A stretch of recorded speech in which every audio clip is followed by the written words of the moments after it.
Hello, children. Today we are going to learn the letter B. Let's look at the picture and learn the words that start with the letter B. B for butterfly.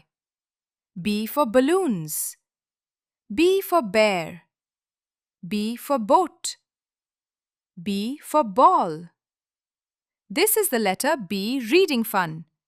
Now, let's read a short story together.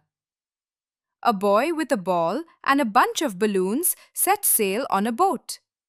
They floated onto the water where a friendly butterfly was flying and a happy bear is laughing. STEAM activities.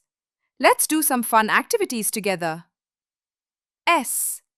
Tell students about the bear is a wild animal. T. Listen to the letter B by watching video.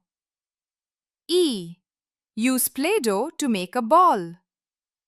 A. Draw and color a butterfly. M. Tell the students how many number of letters used in the word of ball and bear. Word building. Let's spell and read these words. B-E-D, bed. B-A-G, bag. B-O-X, box. Well done, children.